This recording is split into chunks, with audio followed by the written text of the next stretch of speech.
A new presidential election cycle begins far in advance of the general election. As much as 4 years before the election, potential candidates are laying the groundwork for a possible run for the White House, taking steps to increase their visibility, testing their appeal to a national constituency, and setting up exploratory committees to determine their viability as candidates. Potential candidates increase the frequency of their public speaking appearances, particularly in states that hold the first primaries and caucuses, like Iowa, New Hampshire, and South Carolina, among others. They may publish books in an attempt to get their message out there to the voters and perhaps to raise funds to help finance a potential campaign. Indeed, the costs of running for the presidency are enormous, and raising funds to finance a campaign is an ongoing enterprise, both before the candidate officially declares his or her candidacy and after, and throughout the entire course of the campaign.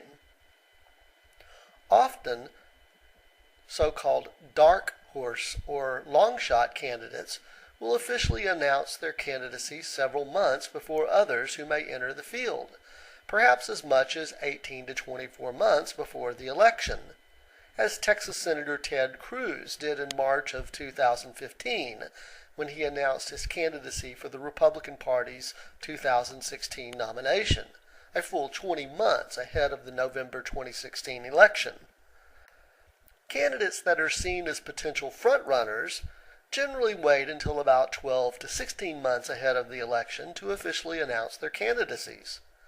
For example, if Hillary Clinton decides to declare her candidacy for the Democratic Party's nomination, and if Jeb Bush declares his candidacy for the Republican Party's nomination, it is likely that those official announcements will be made around late August or September of 2015. From January to June of the presidential election year, states hold their presidential preference primaries and caucuses to select delegates pledged to particular presidential candidates to their respective national nominating conventions.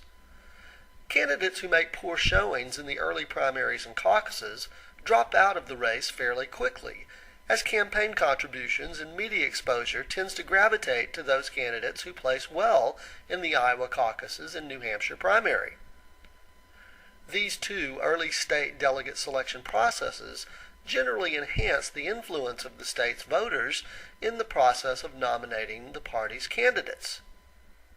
Certainly after the so-called Super Tuesday primaries and caucuses, when a large number of states hold their contests in early March, the field of candidates narrows dramatically. Often the party's nominees may be effectively determined before the month of March ends, as frontrunners in each party may have been able to accumulate enough pledged delegates to their party's convention by this time.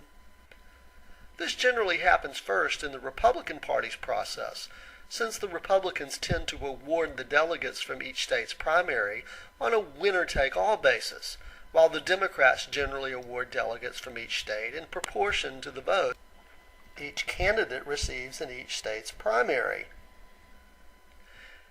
At any rate, generally we can predict the party's nominees well before the delegates ever convene at their national nominating conventions, though technically it is the delegates at the convention that officially vote to select the party's nominees. We will explore this aspect of the process in greater detail in subsequent segments. The conventions are held during the summer months, and the general election campaign launches into high gear after the conventions.